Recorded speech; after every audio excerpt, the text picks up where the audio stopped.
By some happenstance and chance, I got to venture through the old pharmacy in Xenia because I'm cool, my life is cool, so I get to do cool shit.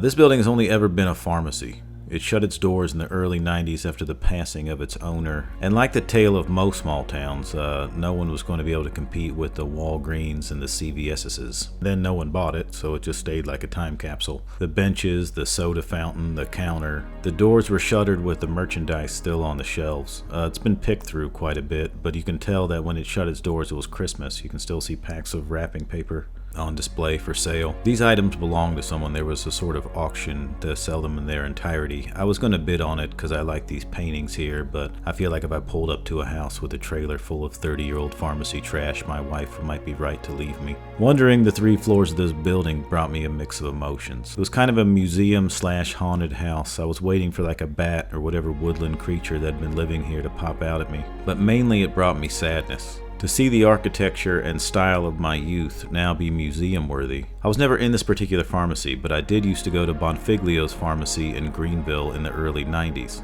It was called Bonfiglio's Pharmacy because Mr. Bonfiglio was the owner and operator of it. It was similar to this relic in that way. Mr. Bonfiglio collected baseball cards, and sometimes he would buy our baseball cards, or at least he'd look at our baseball cards and he'd tell us which one was good, which one was not if he wasn't busy. And then he'd get bored of us kids in his store, then he'd scream at us and tell us to buy something or to get out and leave. Stores and restaurants that looked like they were still stuck in the 50s were wildly common in the 90s, as stores and restaurants that look like they're stuck in the 90s are wildly common now. Think of the people who started those businesses, what was cool when they started the business. Gen Xers and old millennials like myself are often derided as being overly nostalgic. I get this criticism a lot. I think it's fair, but what I think of what nostalgia is, in an odd way, it's guilt. Nostalgia is giving reference to something, a place, a time, a reverence you didn't give to it while it was happening, something it deserved while you were in it. So one kind of overcompensates in the future. This is why old people often tell young people to slow down, to breathe, and enjoy life, because things leave and they never come back.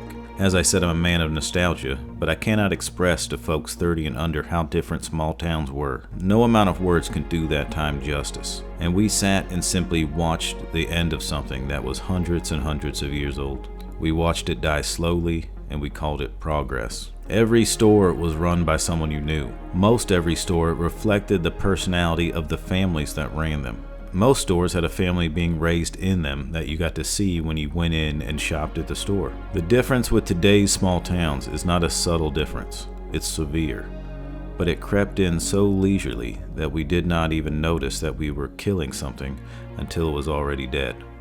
And this isn't meant to patronize people that are under 30. It's hard to express how little you could possibly understand this, but I know that the old man that ran this store was likely born in the 10s or the 20s. Not only do you not get to experience stores like this, you don't get to experience the type of old turds we got to experience. We are wildly shaped by the values of those that came before us, and those values change all the time. I think people wrongly get nostalgic for the values of their past in their entirety, because you can't overlook some of the cruelty and lack of compassion that people in the past had towards certain demographics. However, many of their values were foundational, and there's something about being around old people who were raised by people that didn't have electricity, didn't have cars, just relied almost entirely on their resourcefulness. People that survived winters with a campfire and a blanket. People that survived the Depression. I didn't appreciate these types of old turds while they were walking around being annoying. And moments like this where I'm kind of facing cold concrete, my past and what it was like when I grew up, and what is lost and what is gone. I think about how I looked at those older people and how I thought they were kind of foolish and